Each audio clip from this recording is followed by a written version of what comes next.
ইতিমধ্যে রাষ্ট্র সংস্কারের পথরেখা ঘোষণা করেছে অন্তর্বর্তীকালীন সরকার। জানিয়েছেন ৬টি সংস্কার কমিশন গঠনের কথা। যদিও এরই মধ্যে রাজনৈতিক অঙ্গনে সংস্কার ঘিরে চলছে নানামুখী আলোচনা সমালোচনা। রাজনৈতিক বিশ্লেষকরা বলছেন, রাজনীতিতে গুণগত পরিবর্তন না এলে, সংস্কার না হলে সব পদক্ষেপই বৃথা। মূলত আমাদের আলোচনা আনতে চাই বিষয়টি, সেই সঙ্গে আমরা আলোচনা করতে চাই মব জাস্টিসের নামে নৈরাজ্যের শেষ কোথায় সে বিষয়টি নিয়েও। দর্শক সবাইকে আমন্ত্রণ জানিয়ে শুরু করছি দেশ টেলিভিশনের নিয়মিত আয়োজন দেশ সন্ধ্যার আজকের পর্ব।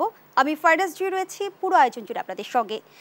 আজকের শিরোনাম জানিয়ে দিচ্ছি এ পর্যায়ে বাংলাদেশের রাজনৈতিক সংস্কার, সংকট ও ভবিষ্যৎ। আর এই আলোচনা আমার সঙ্গে স্টুডিওতে আছেন একজন সম্মানিত অতিথি। চলুন এ পর্যায়ে পরিচিত হই। আছেন ইকতেদার আহমেদ, সাবেক জেলা জজ। স্বাগত জানাচ্ছি আপনাকে। একটু জানতে চাই, আমরা যেমনটি আসলে রাজনৈতিক বিশ্লেষকরা বলছেন যে রাজনীতিতে যদি সংস্কার না হয়, গুণগত পরিবর্তন না আসে, সংস্কারের জন্য নেওয়া সব পদক্ষেপই বৃথা। আপনার মতামত? দেখেন, সংস্কার তো একটা চলমান প্রক্রিয়া।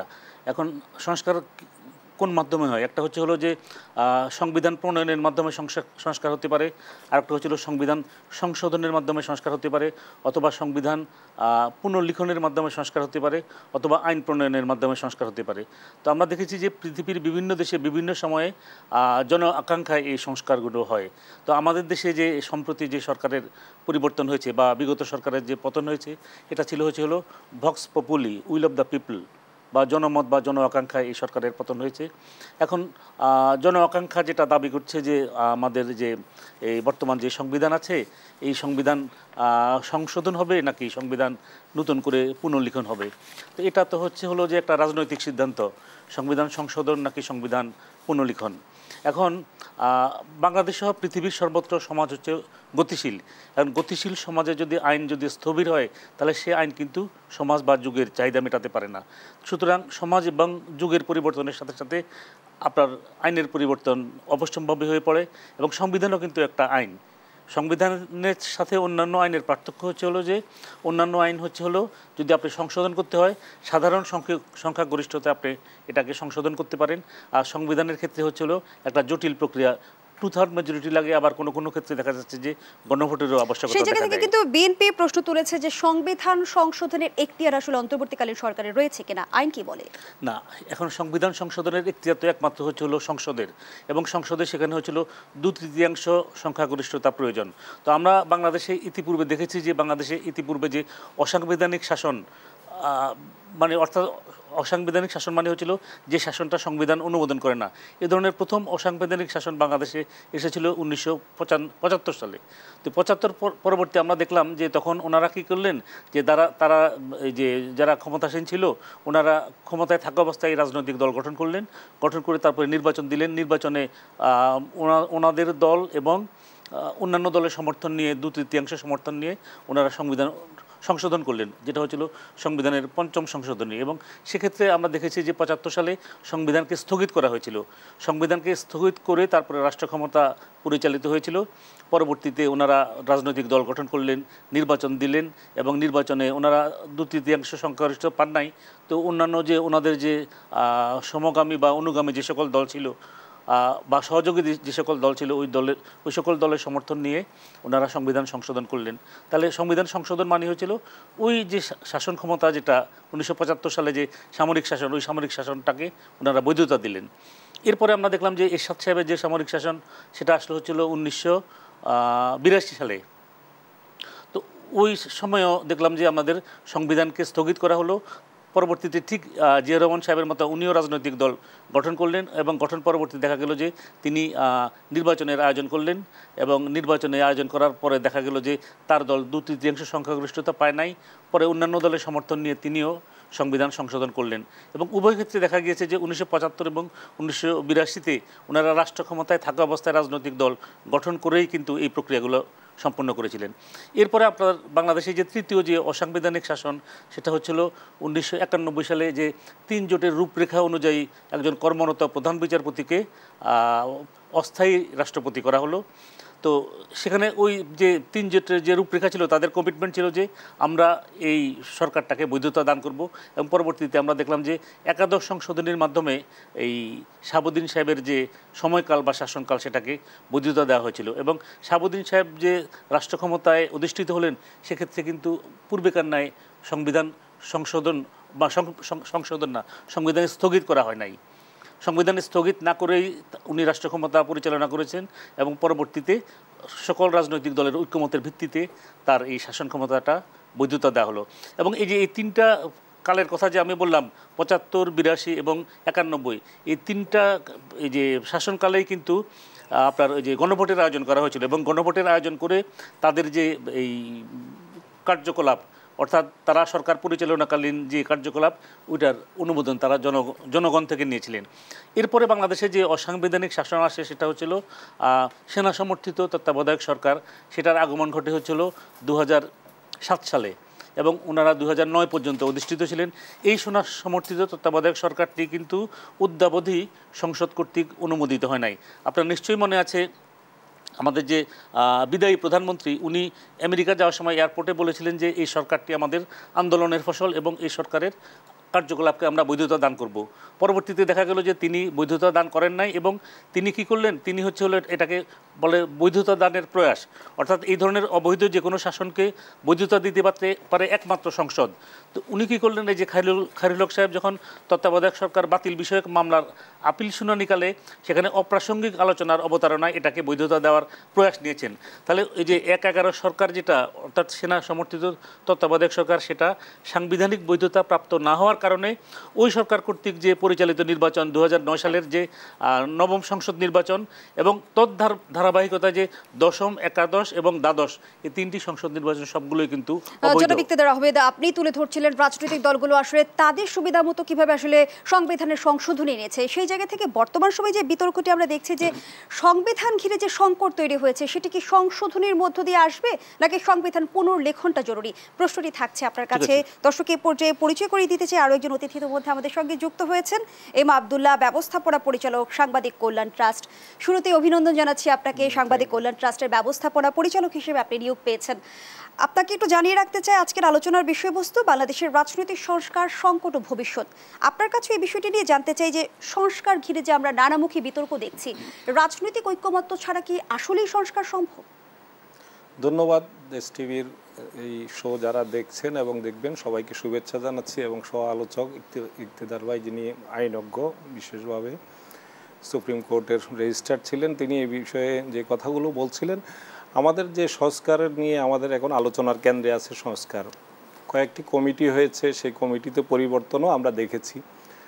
এটা একটি রাষ্ট্রের সংস্কার এবং রাষ্ট্র কাঠামোর সংস্কার, এটা কিন্তু চারটিখানি কথা না, খুব সহজ বিষয় না। আপনি যে কথাটি বলেছেন রাজনৈতিক দলগুলোর মধ্যে ঐকমত্য ছাড়া এটা এক কথায় বলতে গেলে এটা সম্ভব নয়। রাজনৈতিক দলগুলো, কারণ এই সংস্কারটা কার জন্য? এই সংস্কারটা হচ্ছে জনগণের স্বার্থে, দেশের স্বার্থে। এই দেশ এবং জনগণকে নিয়ে সবচেয়ে বেশি যারা, দেশ এবং জনগণের সাথে সবচেয়ে সম্পৃক্ত যারা, তারা হচ্ছে রাজনৈতিক দলগুলো। এই রাজনৈতিক দলগুলোকে আস্থায় নেওয়া ছাড়া কোনো সংস্কার উদ্যোগ কখনোই কিন্তু সফল হয় না। 1/11-এর সময় আমরা দেখেছি তখনও সংস্কারবাদী দল ভেঙে সংস্কারবাদী অংশ এসব কিন্তু করার চেষ্টা করা হয়েছে। আলটিমেটলি মূল ধারাকে যদি আস্থায় না নেওয়া যায় কোনো রাজনৈতিক দলের, বিশেষ করে বৃহত্তম দলগুলো, তাদেরকে যদি আস্থায় না নিয়ে যদি এই সংস্কার প্রক্রিয়াটা না এগোয়, তাহলে কিন্তু এটা সফল হওয়ার সম্ভাবনা খুবই ক্ষীণ। এবং এটা সফল হবে নাই বলা যায়, ক্ষীণ বললে আমি মনে করি যে সেটাও কম বলা হবে। বাস্তবে আমাদের এই সংস্কারটা কিন্তু আমাদের সবসময় এটা একটা জনপ্রিয় শব্দ হয়ে উঠেছে যে সংস্কার করতে হবে, আইনের সংস্কার করতে হবে, রাষ্ট্রের সংস্কার করতে হবে। আমাদের প্রত্যেকটা ক্ষেত্রেই আমাদের সংস্কারের কথা আসে, কিন্তু যখনই সংস্কারের উদ্যোগ নেওয়া হয় তখন কারো না কারো এটার কারণে, এই সংস্কারের উদ্যোগের কারণে কারো না কারো যে তাদের যে গতানুগতিক যে অবস্থান তাদের, এটার উপর কিন্তু একটু আঘাত লাগে, তখনই কিন্তু সেখানে বিতর্কের জন্ম হয় এবং সেই বিতর্কের কারণে এই সংস্কার উদ্যোগগুলো বিভিন্ন সময় হোঁচট খেয়েছে। বিশেষ করে আমি মনে করি যে গণতান্ত্রিক রাষ্ট্র হিসেবে আমরা যে কারণে 5ই আগস্টের পরে নতুন বাংলাদেশ, এখানে সবচেয়ে বড় চাওয়ার জায়গাটি হলো সত্যিকারের গণতন্ত্র, গণতান্ত্রিক পরিবেশ। সেটা যদি হতে হয় তাহলে প্রথমে আমাদেরকে নির্বাচনী যে সংস্কার, সেটা যদি ভোটাধিকার, মানুষের ভোটাধিকারের মাধ্যমে, ভোটাধিকার প্রয়োগ ফিরিয়ে দেওয়ার মাধ্যমে নির্বাচনী সংস্কারটা সবচেয়ে বেশি গুরুত্বপূর্ণ। ইকতেদার ভাই একসময় এই নির্বাচন কমিশনে, আমরা তখন নির্বাচন কমিশনে কাজ করি, তিনি নির্বাচন কমিশনের আইন বিভাগের দায়িত্ব পালন করেছেন। আমরা দেখেছি সেখানে নির্বাচনী দুর্বলতাগুলো কতটা প্রকট। আবু হেনা সাহেব তখন নির্বাচন কমিশনের প্রধান ছিলেন একটা সময়ে। তাদের সময় আমি মাঠঘাটে তখন রিপোর্ট করি, আবু হেনা সাহেবকে দেখেছি যে পাবনার একটি উপনির্বাচনে গিয়ে সেখান থেকে রীতিমতো তার মতো মানে জাদ্রেল আমলা, তাকে দেখা গেছে যে পাবনা 2 আসনের নির্বাচনে সন্ত্রাসীরা যখন চারিদিকে এমনভাবে পুরা নির্বাচনী কেন্দ্রগুলো ঘিরে রেখেছে, আমরা হেলিকপ্টারে তার সাথে আমরা নির্বাচন পরিদর্শন করতে গিয়েছিলাম পাবনা 2 আসনে। তখন দেখলাম যে সেখানে আওয়ামী লীগের একজন বড় নেতাকে সেখানে নমিনেশন দেওয়া হয়েছিল। আমরা গিয়ে দেখলাম সেখানে প্রত্যেকটা কেন্দ্র ঘিরে সন্ত্রাসীরা এমনভাবে বেষ্টনী তৈরি করেছে, সেখানে ভিন্ন মতের কেউ ভোট কেন্দ্রের দিকে যাওয়ারই কোনো সুযোগ নেই। হেনা সাহেব আমাদেরকে নিয়ে গেলেন একটা সুষ্ঠু নির্বাচন দেখার জন্য, সেখানে গিয়ে তিনি নিজেই তাজ্জব বনে গেলেন যে এই কোন নির্বাচন।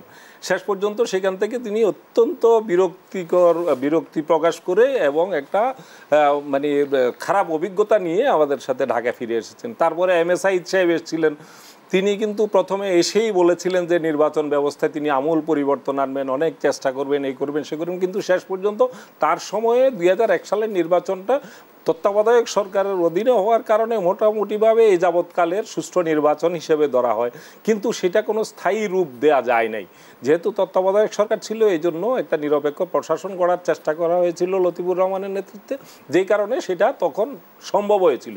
কিন্তু আমাদের প্রতিবেশী দেশ ভারত, তাদের অনেক সমালোচনা করার জায়গা আছে, কিন্তু তারা নির্বাচনী ব্যবস্থাটা এমনভাবে তারা স্থায়ী রূপ দিতে পেরেছে, সেখানে কিন্তু ক্ষমতায় যারাই থাকুক না কেন সেখানে নির্বাচন নিয়ে খুব একটা বিতর্ক কিন্তু হয় না। ইভেন আমরা যে পাকিস্তানের কথা যদি বলি, যে রাষ্ট্রটিকে প্রায় ব্যর্থ রাষ্ট্রের হিসেবে অনেকে গণ্য করতে চায় এবং সবসময়ই সেখানে সেনা প্রভাব থেকে শুরু করে, সেখানেও নির্বাচনী সর্বশেষ যে নির্বাচনটা হয়েছিল সেখানেও কিন্তু আমাদের চাইতে কম বিতর্ক হয়েছে সেই নির্বাচন। যেখানে আসলে আমরা পরিবর্তিত পরিস্থিতির রাষ্ট্র সংস্কারের কথা বলছি, সেখানে আসলে রাজনীতির সংস্কার কোন পর্যায়ে সেটি একটি বড় প্রশ্ন। যেমনটি মির্জা ফখরুল ইসলাম আলমগীর বলেছেন যে আওয়ামী লীগের মতো কাজ করলে আমাদেরও একই পরিণতি হবে। উপলব্ধির জায়গাটা তৈরি করতে পেরেছে কিনা এই গণঅভ্যুত্থান, সেই প্রশ্নটি আপনার কাছে রেখে যাচ্ছি। বিরতির সময় হয়েছে। দর্শক, দেশ সন্ধ্যা রিপোর্ট একটা বিরতি নিচ্ছি, সাথেই থাকুন। আবারও আমন্ত্রণ, আপনারা দেখছেন দেশ টেলিভিশনের নিয়মিত আয়োজন দেশ সন্ধ্যা। সময় সে তো বয়ে যায়, সময়ের সাথে মিষ্টি এক বন্ধন। এভাবে সময় পাল্টে যায়, কিন্তু ডিপ্লোমা সেই একই স্বাদে একই মানে যুগ যুগ ধরে রয়ে যায়। নিউজিল্যান্ডের এক্সেলেন্স ইন কোয়ালিটি। আমরা আবারও ফিরছি আলোচনায়। জনাব ইকতেদার আহমেদ, যে আলোচনায় আমরা ছিলাম যে আমাদের বিদ্যমান সংবিধানে আইন, বিচার ও শাসন বিভাগের ক্ষমতার ভারসাম্য নিয়ে যেমন বিতর্ক রয়েছে, সে সঙ্গে পঞ্চদশ সংশোধনী ঘিরেও নানা বিতর্ক রয়েছে। বিগত সময়ে 17 বার সংবিধান সংশোধন করা হয়েছে। এখন প্রশ্ন, সংবিধান সংশোধন নাকি পুনর্লিখন? দেখুন, যে পঞ্চদশ সংশোধনী যেটা করা হয়েছে, এই পঞ্চদশ সংশোধনীর মাধ্যমে আমাদের সংবিধানটিকে যারা তখন ক্ষমতাসীন ছিল তাদের হলো ক্ষমতায় থাকার, যে দীর্ঘদিন ক্ষমতায় থাকার হাতিয়ারে পরিণত করা হয়েছিল। সেখানে আমি 3টে অনুচ্ছেদ বিষয়ে আলোচনা করব। একটা হচ্ছিল সংবিধান 7-এর ক, যেটা সন্নিবেশন করা হয়েছে, আর একটা হলো 7-এর খ, এটাও সন্নিবেশিত হয়েছে, আর একটা হচ্ছিল 150 অনুচ্ছেদের সংশোধন। তো এখন 7-এর ক সন্নিবেশন করে বলেছে যে যদি কেউ এই সংবিধান রদ-রহিত, বাতিল বা স্থগিত করে অথবা সংবিধানের প্রতি নাগরিকের আস্থা, বিশ্বাস বা প্রত্যয় পরাহত করে, তাহলে সেটা হবে রাষ্ট্রদ্রোহসম অপরাধ, এবং সেটার সাজা প্রচলিত আইনের যে সর্বোচ্চ সাজা, অর্থাৎ মৃত্যুদণ্ড। তো এটা পৃথিবীর কোনো দেশের সংবিধানে কিন্তু এই ধরনের বিধান নাই। এটা একটা দিক। আরেকটা 7-এর খ মাধ্যমে তারা বলেছে যে সংবিধানের প্রথম, দ্বিতীয় এবং তৃতীয় ভাগ এবং 150 অনুচ্ছেদ সহ সংবিধানের মৌলিক কাঠামোগত যে বিধানাবলী আছে, এগুলো সংবিধান সংশোধন অযোগ্য। তাহলে এর মাধ্যমে কী হলো, দেখা যাচ্ছে যে সংবিধানের 4 ভাগের 3 ভাগই সংশোধন অযোগ্য। আর এরপরে যেটা করেছে 150 অনুচ্ছেদ, আমাদের দেশে যে ইতিপূর্বে যে অসাংবিধানিক যে সকল শাসন হয়েছিল, ওই সকল শাসনকে বৈধতা দেওয়া হয়েছিল 150 অনুচ্ছেদের মাধ্যমে। ওটা এটাকে বলা হয় ক্রান্তিকালীন এবং অস্থায়ী বিধানাবলী।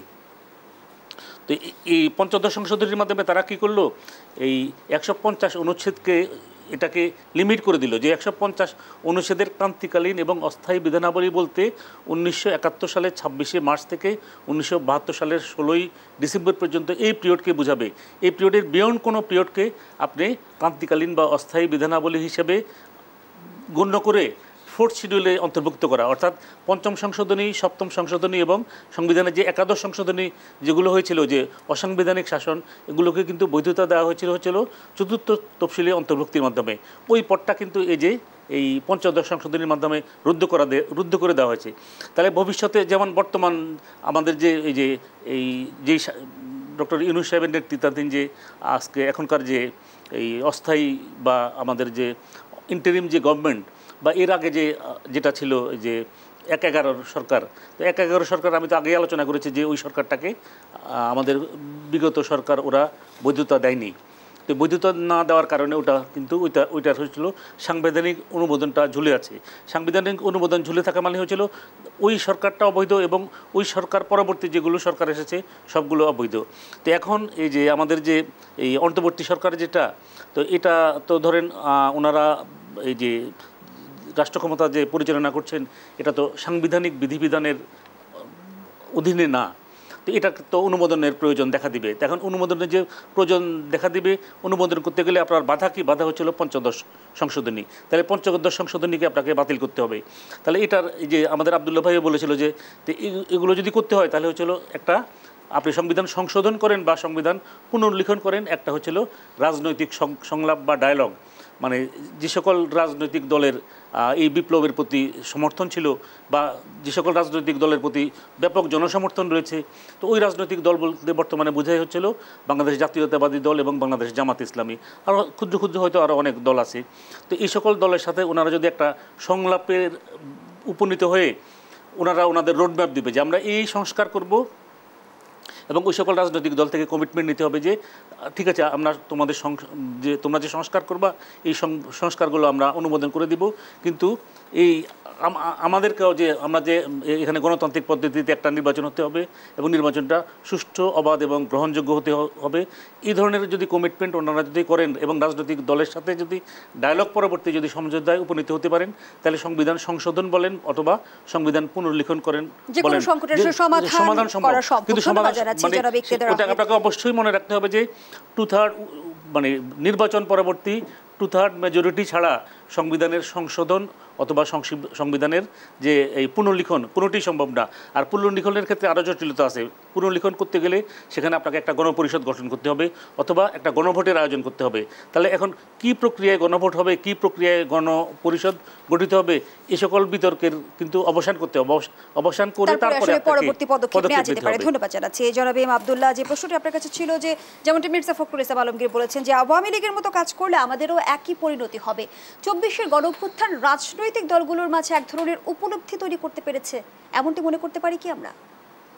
আপনি ঠিকই বলেছেন, উপলব্ধিটা তৈরি করতে পেরেছে আপাত দৃষ্টিতে মনে হচ্ছে এই কারণে আপনি লক্ষ্য করবেন যে ৫ই আগস্টের পরে বিচ্ছিন্নভাবে কিছু ঘটনা ঘটেছে, যেটা যেই কোনো গণ অভ্যুত্থান পট পরিবর্তনের পরে কিন্তু রক্তপাত বা সহিংস ঘটনা, এটা কিন্তু বিশ্বব্যাপী যতগুলো আপনি গণ অভ্যুত্থানের ঘটনা দেখবেন তারপরে কিছু ঘটনা ঘটে। কিন্তু বাংলাদেশের প্রেক্ষাপটে এটা আরও বেশি ঘটার আশঙ্কা ছিল এই কারণে যে ১৫ বছর ধরে যে সরকারটি ছিল তাদের নিপীড়নের মাত্রাটা এবং বর্বরতার মাত্রাটা সকল সীমা ছাড়িয়ে গিয়েছিল। কিন্তু প্রত্যেকটা বাহিনীকে এমন পর্যায়ে নিয়ে যাওয়া হয়েছিল, এটা আর কোনো রাষ্ট্রের কোনো বাহিনী ছিল না, একেবারে দলের এবং একজন ব্যক্তিকে টিকিয়ে রাখার জন্য যা যা করা দরকার নিষ্ঠুরতার চরম সীমা অতিক্রম করে ফেলেছিল। এই যে এইসব ঘটনাবলিতে যারা সাফারার, যারা আক্রান্ত হয়েছে, যাদের পরিবার থেকে কোনো সদস্য গুম হয়ে গেছেন, খুনের শিকার হয়েছেন, তাদের মধ্যে এটা তো স্বভাবজাতভাবেই প্রতিশোধ পরায়ণতার একটা জায়গা থাকে। তো সেই জায়গাটাতে আমরা যেটা আওয়ামী লীগের নেতারাও কিন্তু ক্ষমতায় থাকতে আশঙ্কা প্রকাশ করে বলেছিলেন এবং তাদের দলকে সতর্ক করে বলেছিলেন যে আমরা যদি ক্ষমতায় না থাকি কিন্তু একদিনে ১ লক্ষ লোক মারা যাবে দলের। এ ধরনের মানে তাদের দলীয় ফোরামে এ ধরনের সতর্কবাণী উচ্চারণ করেছিলেন।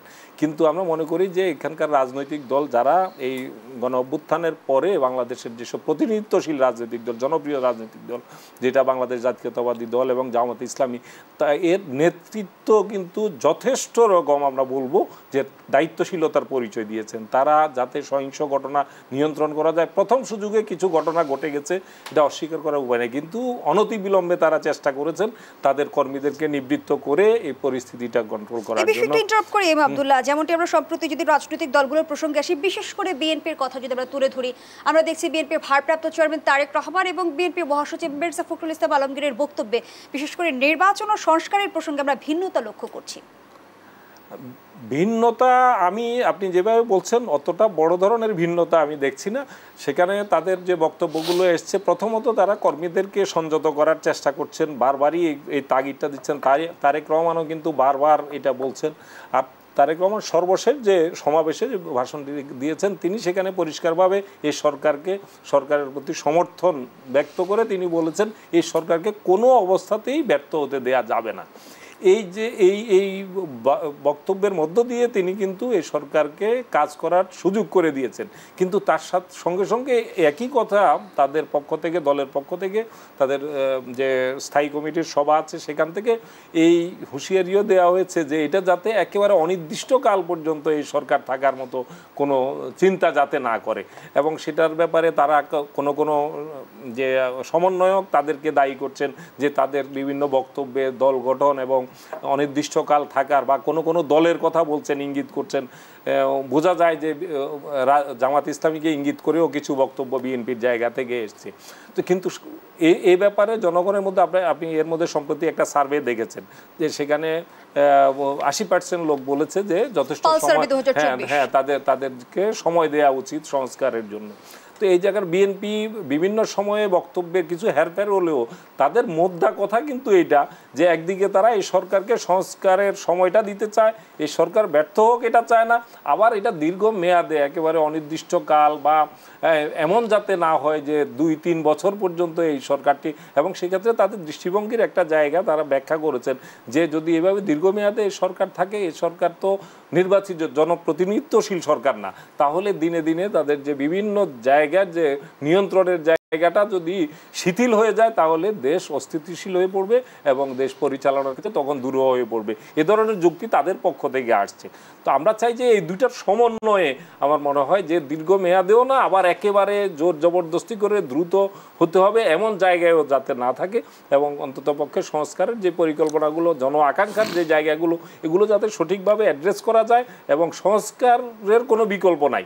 এই সুযোগে যদি দেশের রাষ্ট্র ব্যবস্থাকে সংস্কার করা না যায়, নির্বাচন ব্যবস্থা সংস্কার করা না যায়, বিচার ব্যবস্থা সংস্কার করা না যায়, এবং যে আমাদের আমলাতন্ত্র সেখানে যদি সংস্কার আনা না যায়, আমাদের যে বিভিন্ন আইনশৃঙ্খলা বাহিনী আছে, বিশেষ করে পুলিশ সংস্কারের ব্যাপারে বিদেশিদের সহযোগিতার কথা আসছে, এই কাজগুলো যদি করা না যায় তাহলে কিন্তু আমাদেরকে আবার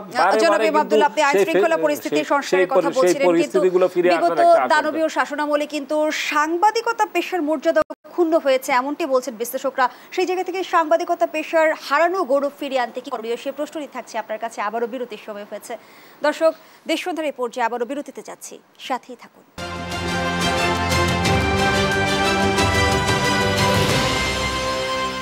আবারও আমন্ত্রণ, আপনারা দেখছেন দেশ টেলিভিশনের নিয়মিত আয়োজন দেশ সন্ধ্যা। আমরা আবারও ফিরছি আলোচনায়। জনাব আব্দুল্লাহ, বলা হয়ে থাকে ফ্যাসিবাদী শাসনামলে রাষ্ট্রের প্রতিটি প্রতিষ্ঠানই ক্ষতিগ্রস্ত হয়েছে, সেই জায়গা থেকে সাংবাদিকতা পেশার মর্যাদা আমরা ক্ষুণ্ণ হতে দেখেছি। হারানো গৌরব ফেরাতে কি করণীয়?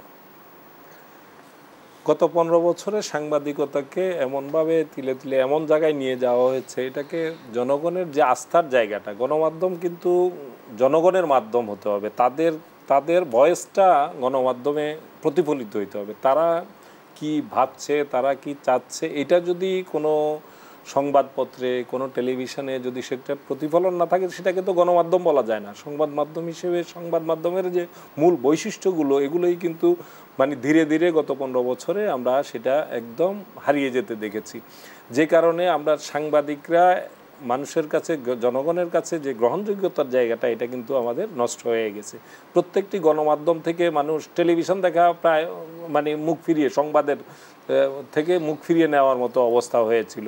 সংবাদপত্রগুলো থেকে মুখ ফিরিয়ে নেওয়ার, সংবাদপত্রের সার্কুলেশনের দিকে তাকালে আমরা দেখেছি যে দিনে দিনে এটা কমতে শুরু করছে। এই অবস্থাটার অন্যতম কারণ হলো যখন মিডিয়াগুলো কর্পোরেট সাম্রাজ্য রক্ষার একটা পাহারাদারের ভূমিকায় যখন মিডিয়া কাজ করে, তখন কিন্তু জনগণের আস্থার জায়গাটা থাকে না। যে কোনো সংবাদপত্রের, সংবাদ মাধ্যমের মূল পুঁজিটা হচ্ছে, যে মূল জায়গাটা হচ্ছে, তাদের মূল ভিত্তির জায়গাটা হচ্ছে যে জনভিত্তির জায়গাটা, জনগণের উপর জনগণের আস্থা যদি না থাকে কোনো মিডিয়ার উপর, সেই মিডিয়া টিকে থাকা খুবই কঠিন। আমরা এই সময়টাতে কিভাবে এটা যে কোনো ফেসিবাদী স্বৈরাচারী সরকার তাদের টিকে থাকার জন্য, ক্ষমতা দীর্ঘায়িত করার জন্য প্রথমেই কিন্তু টার্গেট করে গণমাধ্যমকে টার্গেট করে। আপনারা দেখেছেন যে এই সরকার 2009 সালে ক্ষমতায় আসার পরে প্রথমে একে একে জনপ্রিয় বেশ কয়েকটি গণমাধ্যম, সংবাদপত্র, আমার দেশ, দিগন্ত টিভি, চ্যানেল 1, সিএসবি, এই জনপ্রিয় এই ধরনের অনেকগুলো গণমাধ্যম বন্ধ করেছে। এই গণমাধ্যম বন্ধ করার মাধ্যমে অন্য গণমাধ্যমগুলোকে কিন্তু বার্তা দিয়ে দেওয়া হয়েছে, যদি আমাদের কথা না শুনো, আমরা যেভাবে বলি সেভাবে যদি না চালাও, তাহলে কিন্তু তোমাদেরও একই পরিণতি ভোগ করতে হবে। এর মধ্য দিয়ে যে পুরো গণমাধ্যম জুড়ে একটা ভীতির রাজত্ব কায়েম করে, এই ভীতির রাজত্ব কায়েমের মধ্য দিয়ে এরপরে আর তাদেরকে খুব বেশি করতে হয় না, তারা সবসময় এগুলো মনিটর করে, সবসময় ধমক, চোখ রাঙ্গানি এগুলো ছিল। কিন্তু এই যে অনেকগুলো গণমাধ্যম বন্ধ করে দিল, এর মধ্য দিয়ে সবাই নিজের থেকেই সেলফ সেন্সরশিপের দিকে চলে গেল, নিজেরাই কোনটা সরকার পছন্দ করবে কোনটা করবে না, এইটা যখন সেলফ সেন্সরশিপ শুরু করলো, তখন কিন্তু এই গণমাধ্যম আসল বৈশিষ্ট্যতা, তাদের যে চতুর্থ স্তম্ভ হিসেবে তাদের যে গৌরব ঐতিহ্য, সেই জায়গাটা হারিয়ে ফেলেছে। হ্যাঁ, অন্যদিকে কিছু সাংবাদিক তারা এই গণমাধ্যম সরকারের এই যে অভিলাষ, গণমাধ্যম নিয়ন্ত্রণ করে গদি টিকিয়ে রাখার যে অভিলাষ, এটা পূরণ করার সুযোগে তারা নিজেরা আবার অর্থ, বিত্ত, বৈভব এগুলো গড়ার জন্য, নিজেদের আখের গোছানোর জন্য, নিজেদের ভবিষ্যতে যদি সাংবাদিকতা নাও করতে হয়, যাতে তাদের কয়েক বংশ চলে যেতে পারে, অর্থবিত্ত এসব গড়ার জন্য তারা উন্মত্ত হয়ে ওঠেন। এবং যে কারণে সরকারের চাটুকারিতা, মানে সরকারকে কিভাবে তেলবাজি করে সরকারের রাস্তায় গিয়ে, এদিকে সরকারের প্রধানের সংবাদ সম্মেলনে তাকে তেলবাজি করে নানান ধরনের স্তুতি গেয়ে সেখানে প্রশ্ন করতেন, আর তারপরেই একটা জায়গায় গিয়ে একটা টেন্ডারের তদবির করতেন, বড় একটা ডিল করে ফেলতেন।